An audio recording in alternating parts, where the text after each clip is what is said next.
The 32nd floor went silent when the CEO walked a contract down herself. 6 figures, a director's title, the kind of offer most men in Marcus Webb's position spent a lifetime waiting for. He read it, set it down, looked at her without a trace of gratitude. No. Claire Donovan asked why. "I don't work for people like you," he said. The room froze. What she didn't know, what she couldn't possibly know, was that 8 years ago, in a blood-soaked parking garage in the rain, this man had saved her life, then vanished without a word. If you're new here, stories like this one are why people stick around. Hit subscribe and follow along. Now let's get into it. Marcus Webb arrived at Donovan and Associates every morning at 6:45, before the elevators filled, before the lobby coffee cart opened, before anyone had to acknowledge him or decide whether to try. He was a contractor, building systems, HVAC diagnostics, server infrastructure. His badge said, External Services. Most people on the upper floors had never looked at it long enough to read his name. They called him the tech guy, or nodded vaguely when he appeared with his toolkit, the way people nod at furniture that's been rearranged. He was 36. He had a daughter named Lily who was 7 and who liked astronomy books and ate cereal dry because she didn't like the way milk changed the texture. He had a 2-bedroom apartment in East Side with a radiator that knocked every night at 2 a.m., and he had learned to sleep through it. His life fit inside specific edges, and he kept it there deliberately. He was left-handed. Nobody at Donovan and Associates knew this because he never used his left hand for anything that mattered, not since the shoulder.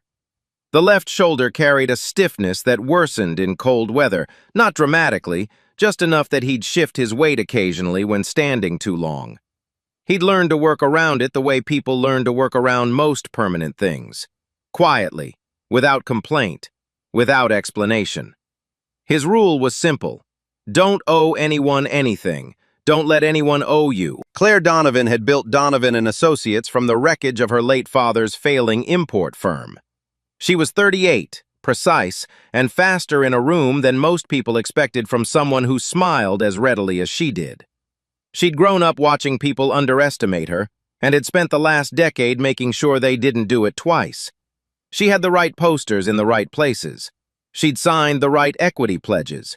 She'd hired a DEI consultant 18 months ago and implemented every recommendation with the same efficiency she applied to quarterly projections.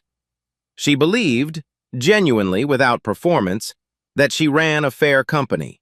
She was in the middle of a leadership meeting on a Tuesday morning when James Okafor, her head of logistics, was 2 sentences into a presentation on routing inefficiencies when Claire said, "Right, yes, so the projected delay affects Q4, which means we need to revisit the supplier timeline before Thursday."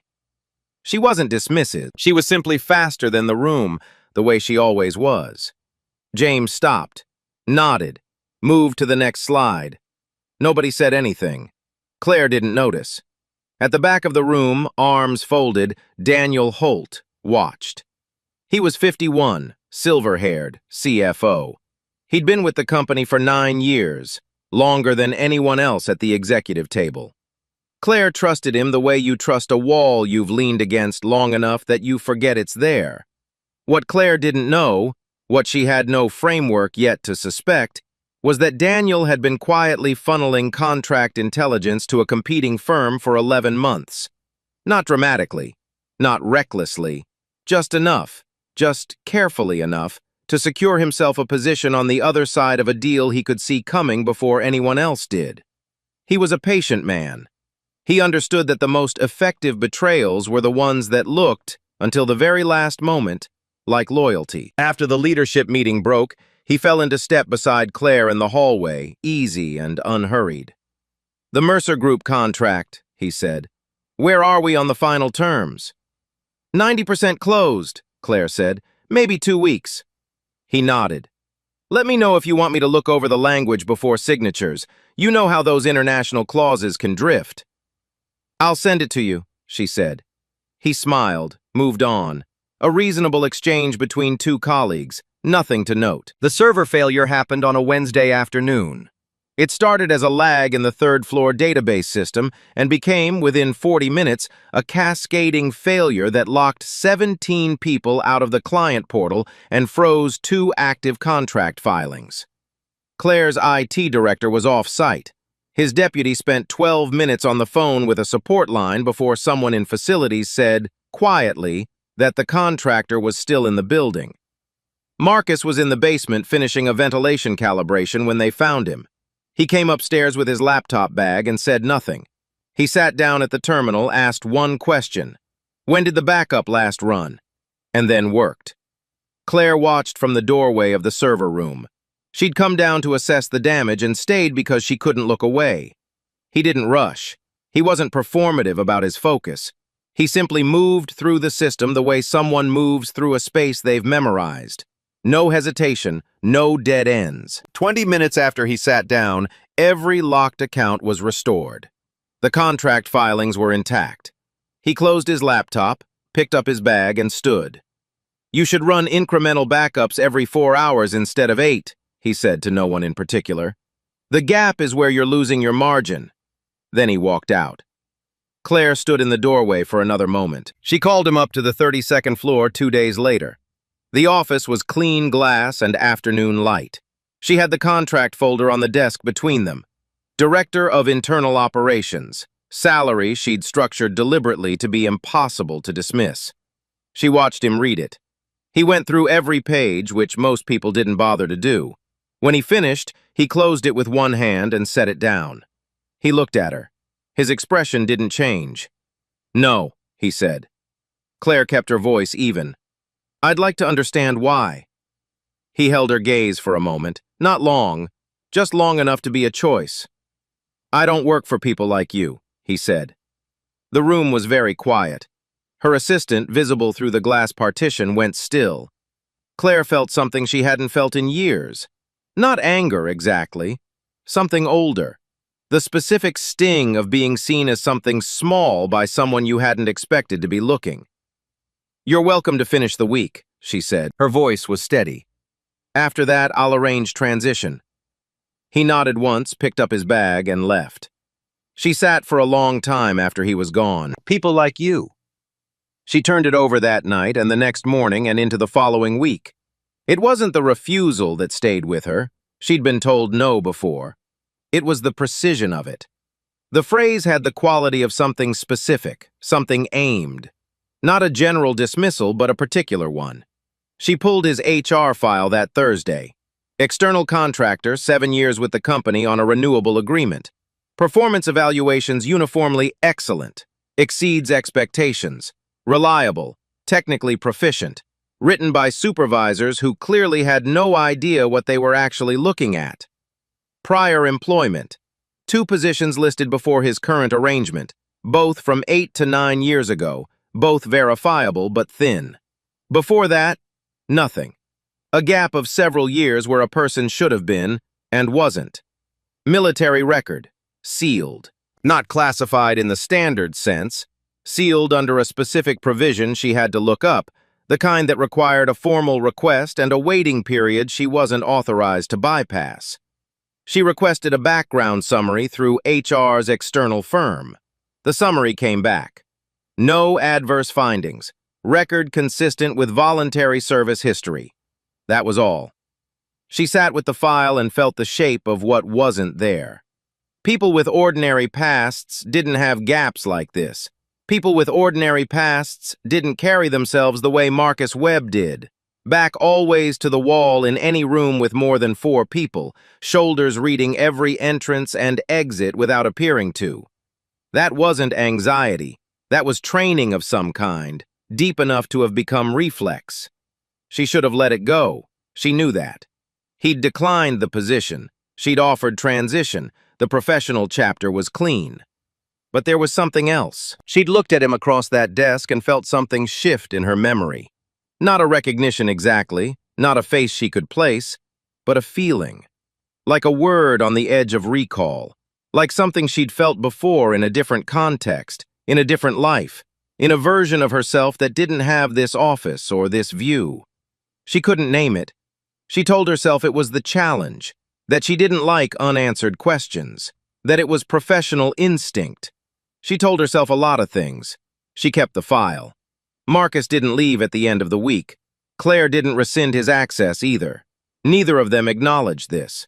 He came in at 6:45 on Monday morning, as he always had, fixed a pressure sensor on the 14th floor, replaced a failing UPS unit in the data closet, and was gone by 3. His badge still worked. His work orders still processed. The transition she'd mentioned existed as a formality that neither of them moved toward, and eventually it became clear, without being said, that they were both waiting for something, though neither could have named what. She watched him now. She hadn't intended to make a habit of it, but she noticed that she did. In the common spaces, the wide corridor outside the boardroom, the atrium on the lobby level, he moved differently than other people. He didn't drift. He took specific lines through a room, always with his back angled toward the wall behind him, never with an exit blocked. In meetings he was occasionally pulled into for technical consultation, he sat at the corner of the table, never the center.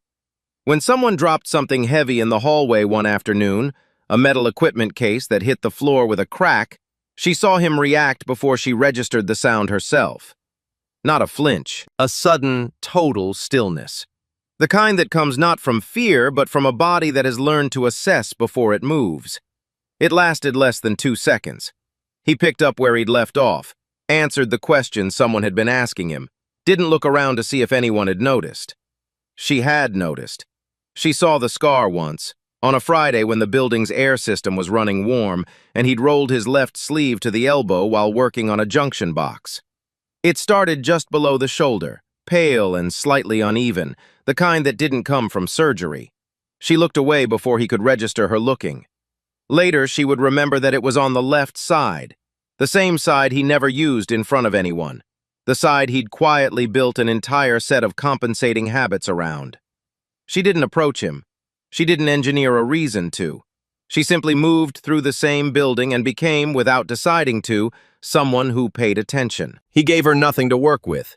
He was professional, exact, and not unfriendly exactly. More like a room with the lights off. The structure was there. Everything was in order. There was just no invitation to enter. Daniel Holt stopped by her office on a Wednesday afternoon with a draft amendment to the Mercer Group terms. Small thing, he said. A delivery window clause that the international legal team had flagged as potentially ambiguous. Straightforward fix, he said. I just fold it in before we go to final review. Claire looked at the page. It was 3 paragraphs, dense with contractual language that meant something specific to the lawyers and something vague to everyone else. She trusted Daniel the way she trusted the building's structural engineers, not because she'd personally verified every beam, but because the building was standing. Go ahead, she said. Add it to the package. He took the page back, nodded, and was out of her office in under 2 minutes.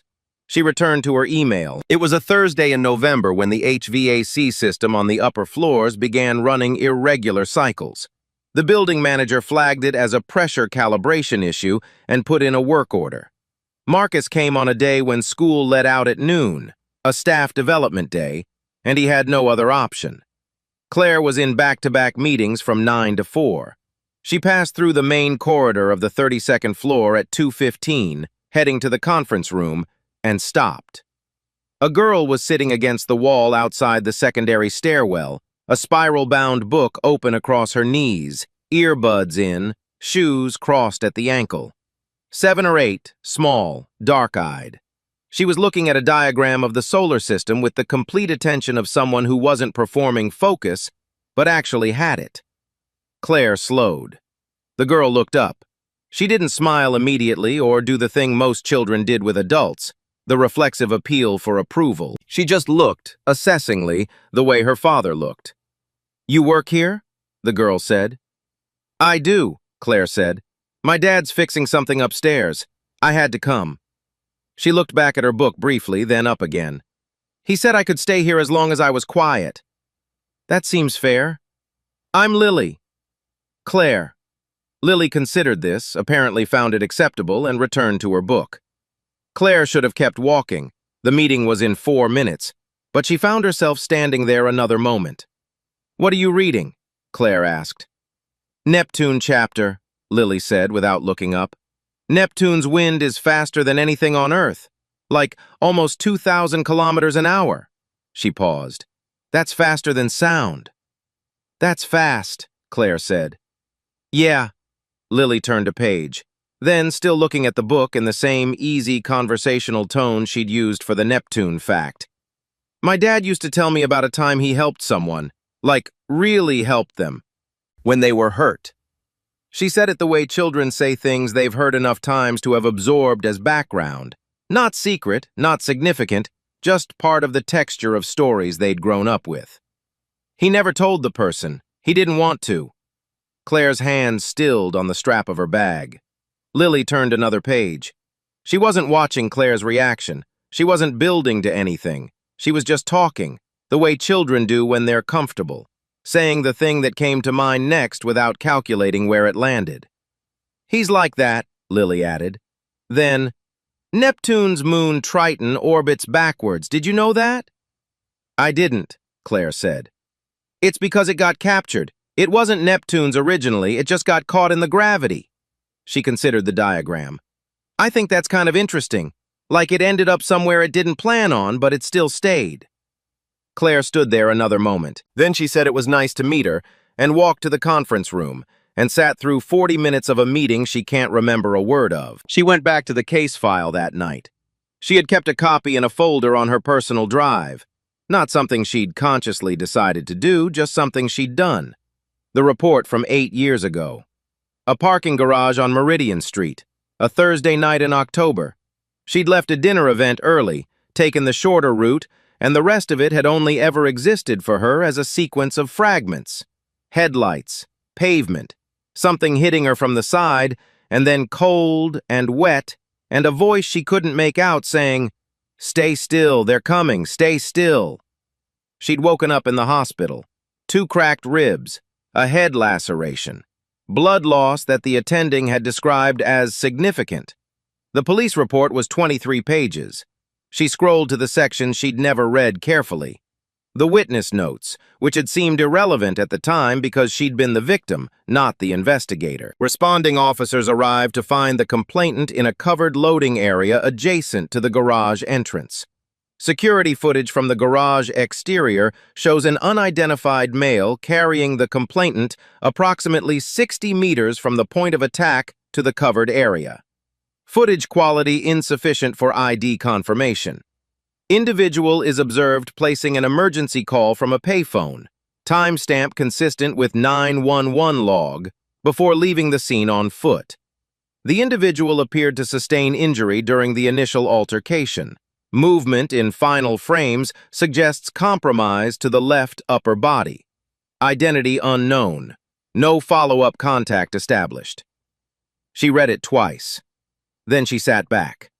The shoulder, the scar below it on the left side, the way he'd rebuilt every physical habit around protecting that side so thoroughly and for so long that most people would never notice anything was different about him at all. She found him the next afternoon on the rooftop equipment platform, doing a pressure reading on the cooling units. The platform was exposed and loud with fan noise, and he had his back to the door when she came through it. He heard her anyway, she was certain of it, though he didn't turn. She waited until he'd logged the reading. Then she gave him the date, the street, the garage. He stopped. He didn't turn around immediately. When he did, he looked at her the way he always looked at her, measured, contained.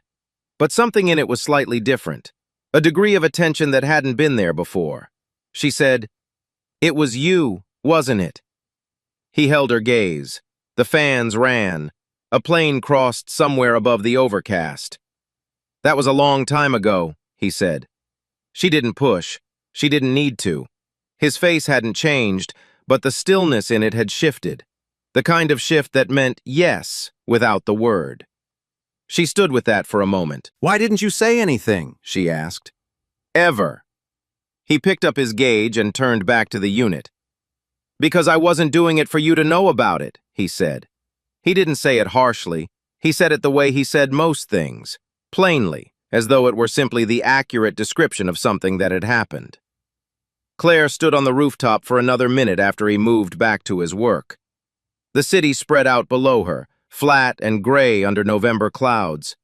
She thought about the drive home she'd taken that night 8 years ago, the decisions she'd made in the 2 seconds before the parking garage, the version of herself that had never made it out of it. She went back inside and didn't say anything else for the rest of the day. The call from the Mercer group came on a Monday morning, 11 days after the rooftop. Claire was in her office when her assistant forwarded it through. Not a scheduled check-in, not a routine update. The voice on the other end belonged to Mercer's lead counsel, a careful man named Philip Strauss, who had never, in 14 months of negotiation, sounded anything other than measured. He sounded measured now, too. That was what made it worse. "There's a discrepancy," he said, "in the delivery window clause. What's in the current draft doesn't match what was agreed in September." Claire pulled up the contract on her screen. "Walk me through it." He did, slowly, precisely. The clause in question had shifted the liability window by 30 days in a direction that benefited Donovan and Associates significantly, and which Mercer's board had never agreed to. It was subtle enough that it could have been a drafting error. It was also specific enough that it couldn't have been an accident. "We're pausing the signing," Strauss said, "until this is resolved." "Understood," Claire said. "Give me 48 hours. She hung up and sat very still. Then she opened the amendment Daniel had brought her 6 weeks ago. The 3 paragraphs she hadn't read carefully because the building was standing and she trusted the engineers. She read them now. It took her 4 minutes to understand what she was looking at, and another 10 to verify it against the September meeting notes, the email chain, and the original term sheet. The language Daniel had inserted was precise, technical, and wrong. Not by accident. You couldn't arrive at that specific wording by accident. You had to know what you were changing and why, and you had to be counting on no one reading it closely enough to catch it before signatures. She pulled every contract he'd touched in the last 18 months. By 4 o'clock, she had 3 others. Smaller modifications, all plausible as errors, none of them explicable as errors once you looked at them together. Each one nudging terms in directions that would have benefited a competitor. One she now recognized as a firm that had been quietly courting senior finance talent for the past year. Daniel hadn't been stealing money. He'd been auditioning, building a portfolio of quiet favors to trade for a seat at another table. She didn't call legal. She didn't call HR. She closed her office door and sat in the gray afternoon light and understood that she had signed every one of them. She didn't sleep. At 2 in the morning, she was at her kitchen table with a glass of water she wasn't drinking, the contract files open on her laptop, and no version of the next morning that felt navigable. If she disclosed everything to Mercer, she risked the deal, possibly permanently. If she managed it quietly, reframed it as a drafting error, had legal produce a clean amendment, she could probably hold it together. Strauss was thorough but not unreasonable. It could be done. She'd seen it done. She'd watched other companies do exactly that and emerge intact, their narratives smoothed over, their leadership unremarked upon. She thought about James Okafor and the 2 sentences she hadn't let him finish. She thought about the equity pledges and the DEI consultant, and every decision she'd been proud of because it was the right thing in the right column on the right form. She thought about a parking garage on Meridian Street, and a man who had walked into a situation that had nothing to do with him, absorbed a wound for it, called an ambulance from a payphone, and left before anyone could hand him anything. Gratitude, recognition, obligation. Any of the currencies she'd have offered. He hadn't wanted currency. He'd done it because it was what needed to be done. She thought about sitting across from him at her glass desk with her 6-figure contract between them, telling herself she was giving him an opportunity, and what that phrase really meant when you stripped away the generosity she'd draped over it. It meant she had looked at a man who had been quietly exceeding the limits of every role she'd put him in, and decided she was in a position to grant him access to something he deserved by right. People like you. She'd been so certain he was talking about her race, her gender, some ambient friction between his world and hers. And maybe he was, partly. But sitting at her kitchen table at 2 in the morning, she thought he might also have been talking about something more specific. The kind of person who signs without reading, who moves faster than the room and calls it leadership, who builds a fair company on paper and never once asks the people in it what fair actually feels like from where they're standing. The shame was quiet. It didn't announce itself, it just settled, the way cold does. Not a moment, but a condition, and you only notice it once it's already everywhere. She picked up her phone. She'd looked up his number in the contractor database weeks ago and told herself she was keeping it for professional reasons. It rang 4 times. She'd expected voicemail. Webb. She hadn't prepared what to say. It's Claire Donovan. A pause. Not surprised, just waiting. I have a problem, she said, and I need help. I'm not... She stopped, started again. I'm asking, not assigning, not offering anything. I'm asking. The line was quiet long enough that she thought she'd misjudged it. What kind of problem? He said. She told him. Not everything, just enough. The contract, the amendment, the pattern she'd found, the 48 hours she'd promised Mercer. When she finished, she didn't try to fill the silence. 7 a.m., he said. I'll need access to the document server. You'll have it. He hung up. She sat at the table until the sky outside started to change color. Then she made coffee and waited for morning. He was there at 6:55. She met him in the lobby and they took the elevator to 32 without speaking. She'd had his access level upgraded in the early hours of the morning, full read permissions on the contract archive, flagged to legal as an internal audit request so it wouldn't surface questions she wasn't ready to answer yet. He sat down at the workstation she'd set up in the smaller conference room off the main floor. She sat at the far end of the table with her own laptop, and they worked in parallel, her pulling meeting notes and correspondence, him moving through the document server with the same quality of attention she'd watched him bring to the server failure 2 months ago. No wasted motion, no commentary, just work. At 8:40, he said, "Come look at this." She came around to his side of the table. On the screen, he'd opened a version history log for the contract document, a back-end record that existed in a separate database from the main audit trail, running off a different process entirely. The kind of thing that only showed up if you already knew it was there and went looking for it specifically. It showed every edit, timestamps, user IDs, character level changes, Daniel's credentials, 6 separate sessions, all of them after hours, spanning the last 11 months. He deleted his session logs from the main audit trail, Marcus said, but the version history runs off a different process, separate database. He pointed to a timestamp. He didn't know about this layer. Most people don't. Claire looked at the screen for a long moment. Can you export this? Already running. He nodded at a progress bar in the corner. Authenticated copy, timestamped. It'll hold up. She straightly upon. The propositive all-day reveal to Pendle with department revealed confuse. She looked at foot on the fact, but will change the panel to make the cross-family revealed. Authenticate copy for appointed bar. She should look at the screen, he told Round of the screen. He nodded at a progress bar. It'll hold up to turn in the process. She straightly about the David story and with ruled from the main. Authenticate copy for beating. Claire looked at the screen. Can you deleted his session log? Claire looked at the screen for a long moment.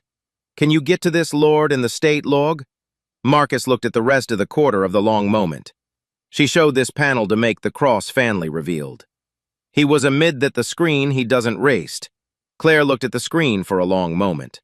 He looked at the road by the right from the screen. She discovered the Madirio their grand. Claire about this hold up. She straightened. Outside the conference room windows, the city was fully awake now, the usual noise of a Tuesday morning pressing against the glass. How did you know where to look? She asked. He leaned back slightly. Because if I were going to hide something in a document system, he said, that's the layer GDK'd assume people would miss. She DDK'd ask what that meant. She GDK at him. This man she'd handed a contract to and called it an opportunity, This man who had built a life of careful invisibility and principled self-sufficiency and asked nothing from anyone, least of all her, and felt the full weight of every assumption she'd carried into that 32nd floor office like it was furniture she'd never thought to question. She said, "Thank you." He didn't say "you're welcome." He turned back to the street gay and waited for the export to finish. She called Daniel into her office at 9:30. She didn't have legal present. She didn't have HR. She sat behind her desk with the exported version history printed and stacked in a clean folder, and when he came in and took his usual chair, relaxed, silver-haired, carrying 9 years of earned familiarity like a coat he'd never had to take off, she set the folder on the desk between them and opened it without preamble. "I need you to explain this to me," she said. He looked at the first page. His face did something she'd never seen it do before. Not collapse, not panic, but recalibrate. A small, almost imperceptible adjustment, the way a person shifts footing when the ground changes beneath them. "Claire, don't," she said quietly. "I've read all of it. 11 months, 6 sessions. I know what I'm looking at."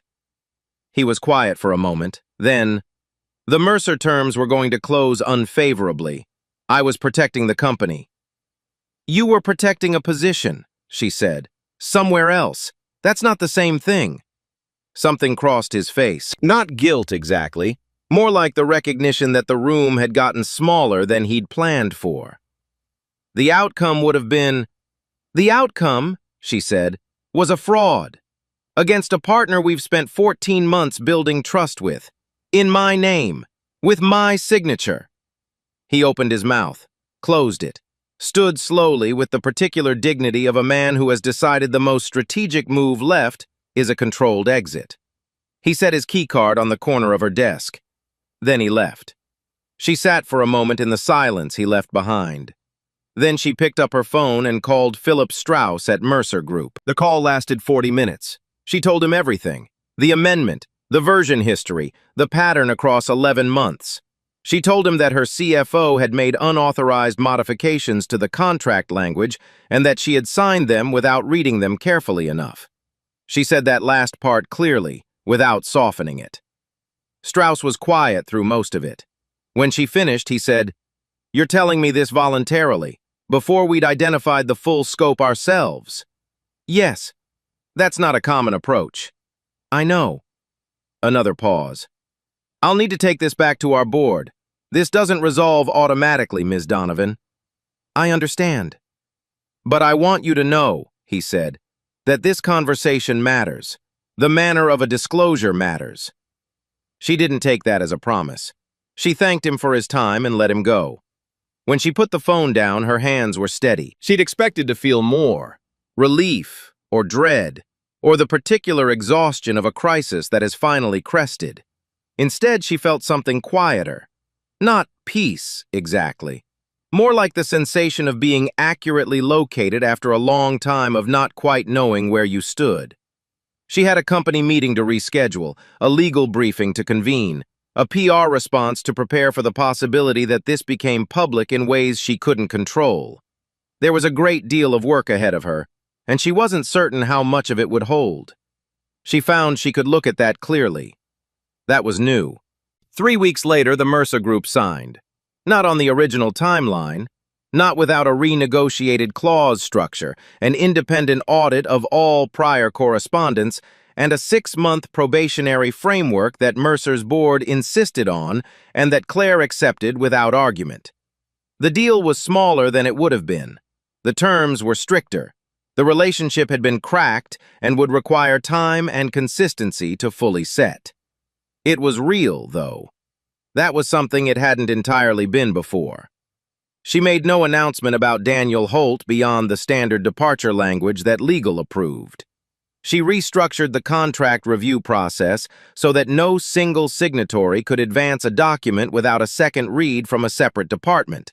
And she told James Okafor, whom she'd asked specifically to lead the new review committee, that she wanted the process to flag anything, no matter how minor, no matter how trusted the source. James had looked at her for a moment before agreeing. Just a moment. She thought she understood what was in it.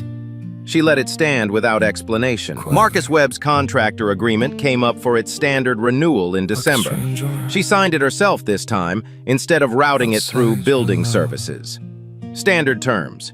She didn't add anything to it, didn't upgrade it, didn't attach a note. She just signed it and sent it through. 3 days after the paperwork processed, she went up to the roof. It was late afternoon, the sky doing the thing it did in December in this city. Not dark yet, but committed to getting there. A heavy blue pressing down on the buildings. Marcus was on the equipment platform running a seasonal calibration check on the cooling units. He didn't look up when she came through the door, but she knew by now that he knew she was there. She waited until he'd logged the reading. "It worked," she said. "The Mercer deal, it's signed." "I heard," he said. She raised an eyebrow slightly. "How?" "James mentioned it, in the hallway." A brief pause. "He seemed surprised you put him on the review committee." "He shouldn't have been," she said.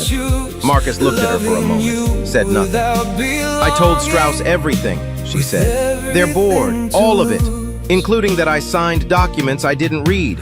I said it out loud on a recorded call." He set the gauge down and turned to face her. The cold off the equipment units moved between them. "I know," he said. And this time it wasn't building talk. It was just acknowledgement. The way you acknowledge something that doesn't surprise you because you'd already decided to wait and see. She folded her arms against the wind. "I owe you my life," she said. "I've been trying to figure out how to say that without it sounding like another thing I'm handing you." Something moved in his expression. Not much, just enough. "You don't owe me anything," he said. 8 years. "I wasn't keeping a tab," he said. "That's not why I did it." "I know that," she said. "That's actually the part I needed to understand." She paused. "I spent a long time thinking I gave people things. Opportunities, positions, recognition. I thought that was what fairness looked like." He didn't say anything. "You turned down the offer," she said, "because you already knew what it actually was. I didn't." The fans ran. Somewhere below, the city moved in its ordinary patterns. Traffic, pedestrians, the low frequency of a million unremarkable decisions being made in real time. "Why did you come back?" she said. "When I called, at 2 in the morning, you didn't owe me that." He was quiet for a moment. "Because it was the right thing to do," he said. "Same reason as before." "That's the only reason?" He looked at her. Not the way he'd looked at her across the desk 2 months ago. Measured, guarded, evaluating threat. Just looked. The way you look at something when you've decided it doesn't require management. "I watched you tell the truth when it was going to cost you," he said. "That's not nothing. It almost cost me everything." "Almost," he said. She smiled. Not the efficient boardroom smile, the one she'd refined into a tool, something smaller, more accurate. "Lily told me about Neptune," she said. Something changed in his face entirely, the architecture of his expression, the careful structure he maintained in every room, in every building. It didn't fall, exactly. It just relaxed. A single degree. Enough to see through. "She talks to strangers," he said. Dry, almost rueful. "She told me Triton orbits backwards because it got captured," Claire said. "That it wasn't Neptune's originally. It just got caught in the gravity and stayed." She paused. She seemed to think that was interesting rather than a problem. It's raining. Marcus was quiet for a moment. "That sounds like her," he said. The light was going fast now, the blue deepening towards something that would be dark within the hour. Claire felt the cold properly for the first time since she'd come through the door. The season reminding her it was real. "I'm not going to offer you the position again," she said. "I know. But if you ever decided you wanted something different from what you have here," she stopped, adjusted. "If you ever wanted to, I'd listen. To what you actually wanted, not what I thought you should have." He looked at her for a long moment. "I'll think about it," he said. It wasn't yes. She hadn't expected yes. But it wasn't the flat, closed-door no of the 32nd floor either. It was something with air in it. Something that acknowledged the possibility of a future conversation between two people who were, at this particular moment, standing in approximately the same place. She said goodnight. He turned back to the cooling units. She took the stairs down instead of the elevator. 31 flights, alone in the concrete stairwell with the sound of her own footsteps. She thought about Meridian Street. She thought about the woman she'd been walking to her car that night, confident in the ordinary safety of an ordinary evening. She thought about how close it had been, not just the physical fact of it, but everything that came after. The version of herself that might have calcified into something harder, more defended, if the night had gone differently. She thought about what it meant that the person who'd prevented that was the same person who'd sat across from her 11 months later and seen clearly and without generosity exactly what she was, and had told her, and had come back anyway.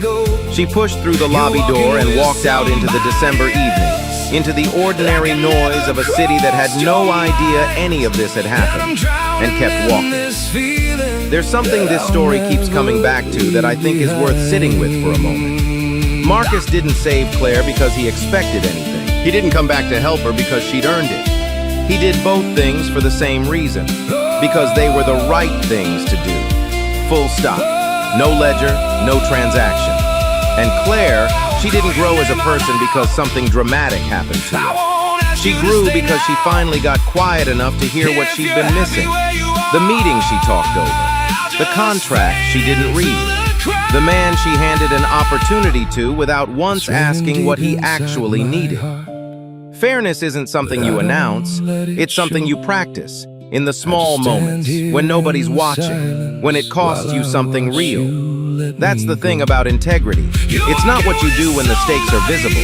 It's what you do at 2 in the morning, alone at a kitchen table, when you could still choose the easier version of the story. If this one stayed with you, share it with someone who needs to hear it.